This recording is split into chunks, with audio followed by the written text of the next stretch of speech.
সুপ্রিয় শিক্ষার্থী, আজ আমি তোমাদের সাথে রাজশাহী বোর্ড 2016 হিসাব বিজ্ঞান প্রথম পত্রের খ বিভাগ অংশের কিছু অঙ্ক নিয়ে আলোচনা করব। আমরা রাজশাহী বোর্ডের 4 নম্বর অঙ্কটা আমরা একটু খেয়াল করব। 4 নম্বর অঙ্কে ক নম্বরে বলা হয়েছে মিস্টার রতনের ব্যবসায়িক প্রারম্ভিক মূলধনের পরিমাণ কত। আমরা 4 নম্বর ক নম্বর লিখে ফেলব। প্রারম্ভিক মূলধন কত টাকা? প্রারম্ভিক মূলধন তিনি 20,000 টাকা নগদ এবং 25,000 টাকার আসবাবপত্র নিয়ে আরম্ভ করেছিলেন। কোনো ঋণ না থাকায় সরাসরি আমরা দুটো যোগ করে দিলেই আমাদের হাতে চলে আসবে, অর্থাৎ 45,000 টাকা হবে কয়ের উত্তর। খ নম্বরে বলেছে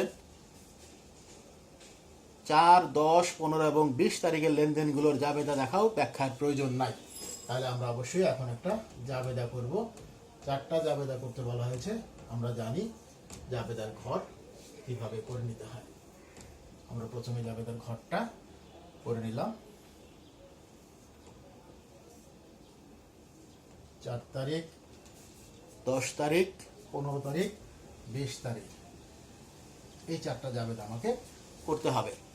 4 তারিখে বলা হয়েছে রহিমের নিকট নগদে পণ্য বিক্রয়। আমরা জানি জাবেদা আসবে নগদান হিসাব ডেবিট, বিক্রয় হিসাব ক্রেডিট। কত টাকা? 10,000 টাকা। ডেবিট ঘরে 10,000 এবং ক্রেডিট ঘরে 10,000। এরপরে 10 নম্বর জাবেদা বিজ্ঞাপন উদ্দেশ্যে পণ্য বিতরণ। তাহলে বিনামূল্যে পণ্য বিতরণ যেটা জাবেদা সেটাই আমাদের আসবে বিজ্ঞাপন হিসাব ডেবিট, ক্রয় হিসাব ক্রেডিট। টাকার পরিমাণ কত? 5,000 টাকা বিজ্ঞাপন, 500 টাকা বিজ্ঞাপনের উদ্দেশ্যে পণ্য বিতরণ 500। 15 তারিখের জাবেদা বলেছে চেক মারফত পণ্য বিক্রয়। চেকের শব্দ থাকার সঙ্গে সঙ্গে আমরা যেটা চলে যাব ব্যাংক হিসাব ডেবিট, বিক্রয় হিসাব ক্রেডিট। টাকার পরিমাণ 5,000 টাকা। এই হচ্ছে আমাদের 3 নম্বর। 4 নম্বর বলা হয়েছিল ব্যাংক থেকে উত্তোলন করা হলো। ব্যক্তিগত প্রয়োজনে লেখা না থাকার কারণে আমরা উত্তোলন লিখব না। নগদান হিসাব ডেবিট, ব্যাংক হিসাব ক্রেডিট। ব্যাংক থেকে টাকা উঠানো হলে সাধারণত এই জাবেদাটাই লেখা। এটি একটা কন্ট্রা এন্ট্রি। নগদান বই যখন আমরা করি তখন সেটি কন্ট্রা হিসাবে ব্যাংকেও বসাই, নগদেও বসাই। টাকার পরিমাণ 2,000 টাকা। এই হচ্ছে আমাদের ক্ষয় অংশ শেষ। ক্ষয় জাবেদাটা করতে বলা হয়েছে, আমরা জাবেদাটা করে নিলাম। গ নম্বরে তারা বলেছিল বিক্রয় হিসাব এবং ব্যাংক হিসাব প্রস্তুত করতে। তা আমরা এটাকে যদি মুছে দেই, বিক্রয় হিসাবের একটা খতিয়ান করব, ব্যাংক হিসাবের একটা খতিয়ান করব। বিক্রয় হিসাবের খতিয়ান গ নম্বরে চলমান জের ছক বা টি ছক কিছু না বলার কারণে আমরা চলমান জের ছককে প্রাধান্য দিলাম। চলমান জের ছক।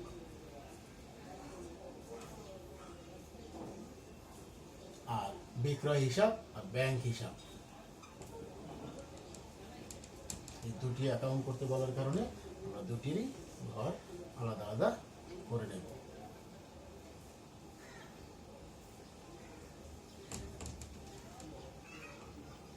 এই হচ্ছে চলমান যে ছকের ব্যাংক হিসাব এবং বিক্রয় হিসাব। এখানে তারিখ, বিবরণ, জাবেদা পৃষ্ঠাঙ্ক, টাকা, জের, এটা আমরা জানি।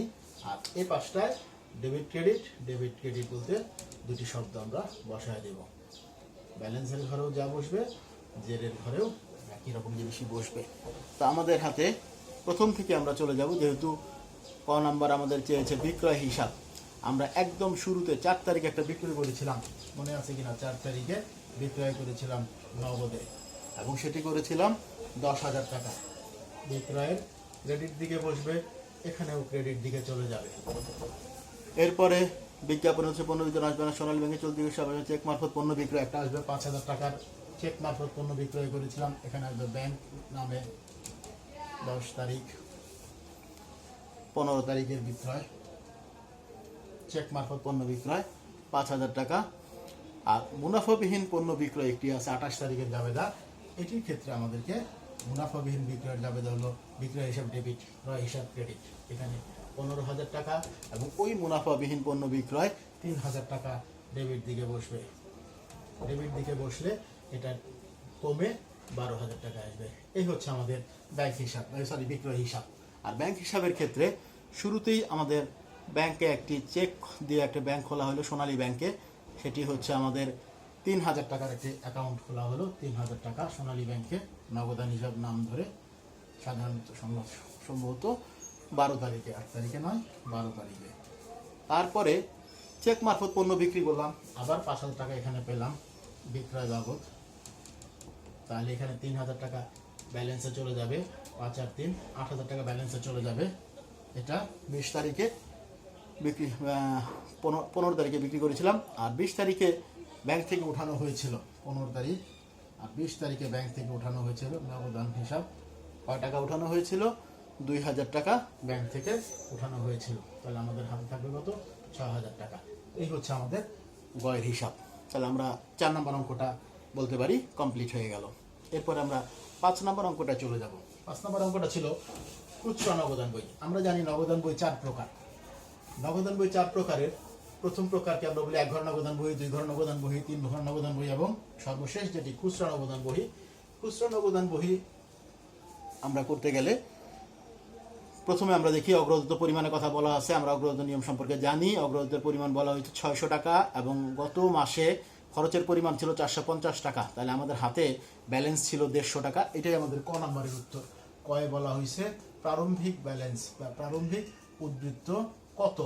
প্রারম্ভিক উদ্বৃত্ত ইকুয়াল টু 600 টাকা মাইনাস 450 টাকা, 150 টাকা আমার হাতে প্রারম্ভিক উদ্বৃত্ত। খ নম্বর কি বলেছে? খ বলেছে একটি অগ্রদত্ত নিয়মে খুচরা নগদান বই তৈরি করো।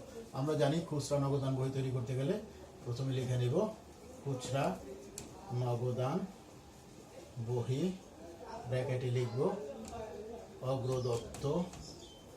এরপরে আমরা খুচরা নগদান বহির ঘরটা কেটে নেব। খুচরা নগদান বহির ঘর সাধারণত এদিকে প্রথমেই একটি টাকার ঘর, তারপরে একটি তারিখের ঘর, তারপরে বিবরণ, তারপরে খতিয়ান পৃষ্ঠাঙ্ক, তারপরে আরেকটি টাকার ঘর। এইটুকু পর্যন্ত খুচরার মূল অংশ। তারপরে এখানে বিশ্লেষণ, খুচরার বিশ্লেষণ নিয়ে আমরা সাধারণত 1 2 3 4 5টা ঘর করে নিই খুচরা নগদের বিশ্লেষণ। আচ্ছা, আমরা প্রথমেই যে মাস, সে মাসটা লিখে দিতে হবে। আমাদের এখানে জুলাই মাসের হিসাব বলা হয়েছে। জুলাইয়ের 1 তারিখ দিয়ে আমাদের হিসাব করতে হবে। জুলাইয়ের 1, সরি এখানে আমরা লিখব তারিখের ঘরে জুলাইয়ের 1। কত টাকা আমাদের হাতে ছিল? 150 টাকা। এটাকে বলবো ব্যালেন্স বিডি। কি লিখবো? Balance BD. এরপরে আমি নগদে কিছু টাকা পেয়েছি। নগদান হিসাব, খুচরা নগদান হিসাব থেকে আমি আরো 450 টাকা পেয়েছি। বলা আছে, না বলা থাকলেও আমাকে এই টাকাটা নিতে হবে। ওই যে প্রশ্নে বলা হয়েছে প্রধান ক্যাশিয়ারের নিকট হতে অগ্রদত্ত অঙ্ক পূরণের জন্য চেক প্রাপ্তি, তার মানে আমাকে এই দুটো মিলে 600 টাকা হইতে হবে। এখন আমাকে বাকি খরচগুলো খেয়াল করতে হবে। 3 তারিখে কাগজ কলম 50 টাকার, 50 টাকার 3 তারিখে কাগজ কলম। তারপরে 5 তারিখে ডাক টিকিট,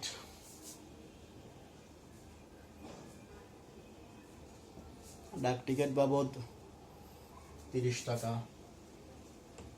5 তারিখের পরে 9 তারিখ 15 তারিখ পিয়ন বকশিস, রিক্সা ভাড়া বকশিস, রিক্সা ভাড়া। 9 তারিখের পিয়নের বকশিস হলো 20 টাকা, রিক্সা ভাড়া 40 টাকা, 20 টাকা এবং 40 টাকা। 15 তারিখের পরে 20 তারিখ মণিহারি টেলিগ্রাম, 20 তারিখে মণিহারি, পরের দিন টেলিগ্রাম। মণিহারি 70 টাকা, টেলিগ্রাম 80 টাকা। মণিহারি 70 টাকা, টেলিগ্রাম 80 টাকা। বাস ভাড়া 60 টাকা। 25 এবং 28 তারিখ, 25 এবং 28 তারিখ বাস ভাড়া 60 টাকা। এখন আমরা এটাকে যোগ করে নেব। 60 আর 80 140, 210, 250, 300, 350 টাকা মোট। আচ্ছা, আর এখানে আমি খরচের বিশ্লেষণগুলো কমপ্লিট করব। প্রথমত অবস্থায় আমি কাগজের নাম লিখে দিলাম, কাগজ, ডাক, বকশিস, মণিহারি এবং পঞ্চম ঘরটাকে আমি বিবিধ বলে বাকি সবগুলো লিখে দেব। তাহলে এটা 50 টাকা এই ঘরে, 30 টাকা এই ঘরে, 20 টাকা এই ঘরে, 40 টাকা এই ঘরে, 70, 80 এবং 60 একসাথে এই ঘরে। তাহলে আমার হাতে এগুলোকে আমি যোগ বিয়োগ করে নেব। এই ঘরে 50, এই ঘরে 30, এই ঘরে 20, 40, আর 150, 210 টাকা। আর নিচে প্রতিটার ঘরে খতিয়ান পৃষ্ঠাঙ্ক, খতিয়ান পৃষ্ঠাঙ্ক, খতিয়ান পৃষ্ঠাঙ্ক আমাকে লিখতে হবে। এটার একটি মূল অংশ। নগদান বই, জাবেদ এবং খতিয়ান উভয়ই, তাই আমরা এগুলোকে এইভাবে লিখি। এইটার যোগফল আমাকে আসবে 600 টাকা। এই পাশের যোগফল আমাকে যদি 600 টাকা করতে হয়, তাহলে আমার হাতে ব্যালেন্সে টাকা থাকবে কত? 250 টাকা। এটাকে বলা হবে ব্যালেন্স সিডি। ব্যালেন্স সিডি কয় তারিখ? জুলাই মাসের 31 তারিখ। এটা আবার এই পাশে ব্যালেন্স বিডি হিসাবে এসে যাবে 250 টাকা আগস্ট মাসের 1 তারিখে। ব্যালেন্স বিডি আগস্টের 1 তারিখে।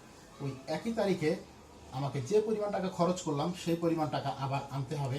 এটাকে বলা হয় নগদান হিসাব এবং এই নিয়মটাকেই বলা হয় অগ্রদত্ত। অগ্রদত্ত নিয়মের কারণে আমি যে পরিমাণ টাকা খরচ করি সেই পরিমাণ টাকায় আমি নিয়ে আমি আবার অগ্রদত্তের পরিমাণ সমান রাখি। এই হচ্ছে একটি খুচরা নগদান বই হিসাব। খুচরা নগদান বই খ নম্বরে ছিল, আমরা খ নম্বরে অঙ্কটা কমপ্লিট করলাম। গ নম্বরের প্রশ্নে বলা হয়েছিল 3, 9, 15 এবং 25 তারিখের লেনদেনগুলোর জাবেদা দেখাও। 3, 9, 15 এবং 25।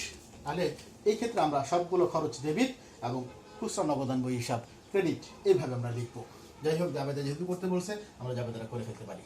ওকে শিক্ষার্থী, ধন্যবাদ।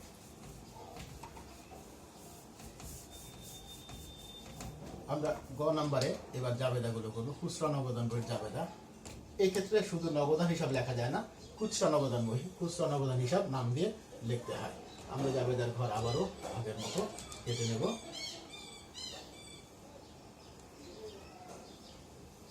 চারটা ঘর কাটবো। 9, 15, 3, 9, 15, 25, 25, 15, 9, 3 সবগুলো জুলাই। 3 তারিখে কি খরচ? কাগজ কলম ক্রয়। তাহলে যে খরচের নাম সেই খরচ। কাগজ কলম হিসাব ডেবিট, খুচরা নগদান হিসাব ক্রেডিট। ইচ্ছা করলে এখানে মণিহারি শব্দটাও লেখা যায়, কিন্তু আমরা মণিহারি আলাদা আছে লিখব। 9, পিয়নকে বকশিস প্রদান, বকশিস হিসাব ডেবিট, খুচরা নগদান হিসাব ক্রেডিট।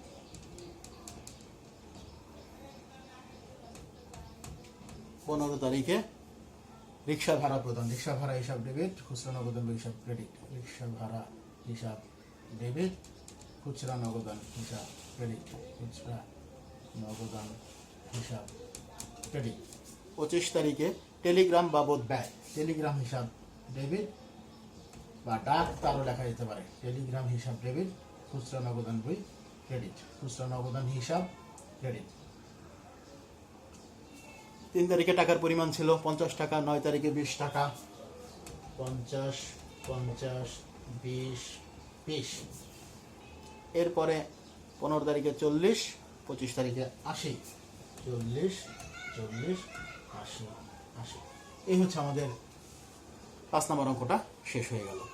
ঠিক, আমরা 5 নম্বর অঙ্কটার পরে আমরা করে ফেলবো 6 নম্বর অঙ্কটা। 6 নম্বর অঙ্কটা আসলে 3 নম্বর অধ্যায় থেকে আসে। এটা ব্যাংক সমন্বয় বিবরণী বলে আমরা বলে থাকি। খুচরা নগদান বইয়ের মতোই নগদান বইয়ের একটা অংশ এখানে থাকে।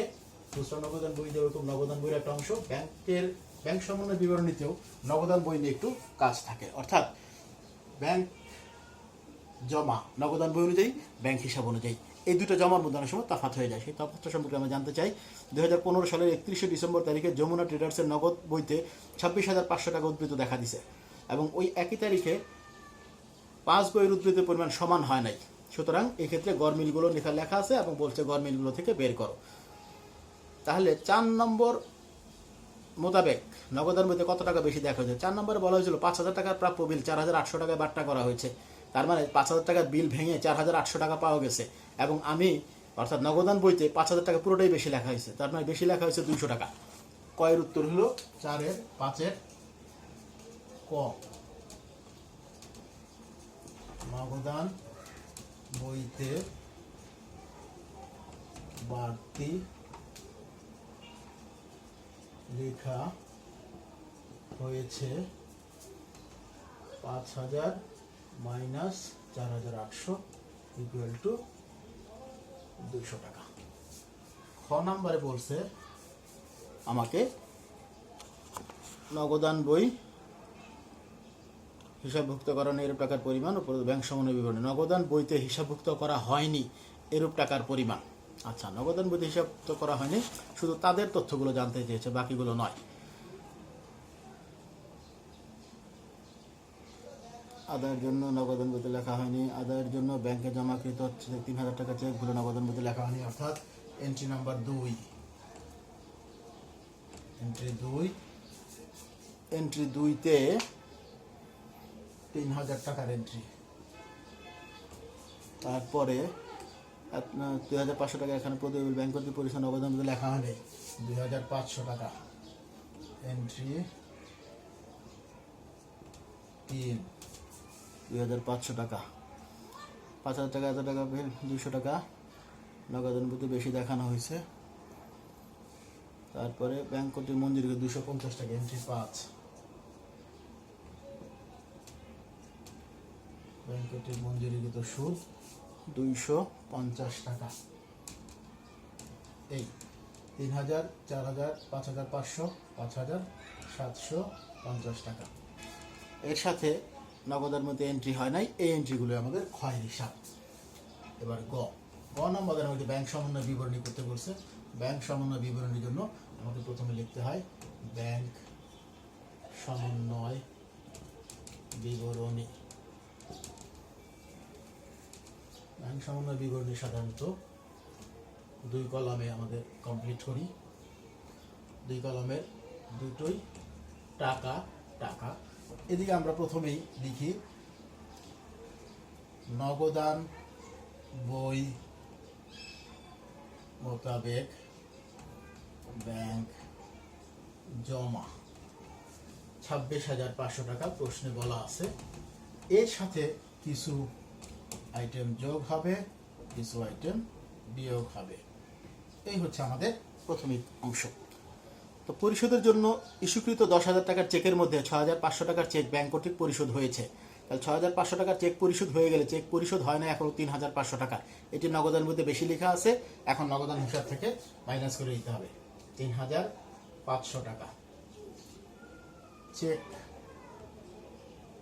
ইস্যু কিন্তু পরিশোধ হয়নি, কিন্তু ব্যাংকে উপস্থাপন হয়নি।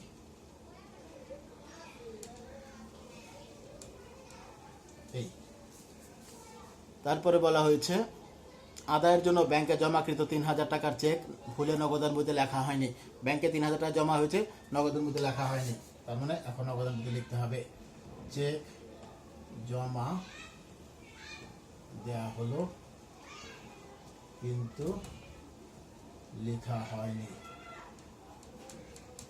3,000 টাকা। 3 নম্বর 2,500 টাকার একটি প্রদেয় বিল ব্যাংক কর্তৃক পরিশোধ হয়েছে, নগদান বইতে লেখা হয়নি। ব্যাংক পরিশোধ করতে আমাকে পরিশোধ করে দিতে হবে প্রদেয় বিল পরিশোধ। প্রদেয় বিল পরিশোধ 2,500 টাকা। 5,000 টাকার প্রাপ্য বিল 4,800 টাকায় বাট্টা করা যেহেতু নগদান বইতে বিলের সম্পূর্ণ অংশ লেখা হয়েছে, নগদান বইতে 200 টাকা বেশি লেখা হয়েছে, এখন 200 টাকা কমায় দাও। বাটাকৃত বিল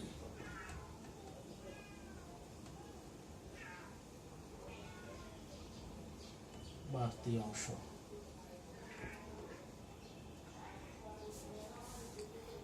5,000 টাকার প্রাপ্য বিল দিলাম আমরা 4,000 টাকা। এখন ব্যাংক কর্তৃক মঞ্জুরিকৃত 250 টাকা সুদ নগদান বইতে লেখা হয়নি, এখন লিখবো আমরা ব্যাংক সুদ 250 টাকা। তাহলে আমাদের হাতে এখানে যাবে 3,250 টাকা, আর এখানে যাবে 3,500 আর 2,000 6,200 টাকা, 26,000 আর 3,250 29,750, 29,750 থেকে 2,000 বাদ দিলে 550, 23,200 550। এটি হচ্ছে ব্যাংক নগদান বই মোতাবেক না, ব্যাংক পাস বই মোতাবেক ব্যাংক জমা, পাস বই মোতাবেক ব্যাংক জমা। এই হচ্ছে গয়ের উত্তর। ঠিক আছে শিক্ষার্থী, তাহলে আমরা 4, 5, 6 নম্বর 3টি অঙ্ক আমরা কমপ্লিট করলাম। এখন আমরা এটার 8 নম্বর অঙ্কটা করতে চাই অবচয় চ্যাপ্টারের। আমরা এটা কমপ্লিট করে মুছে দিই।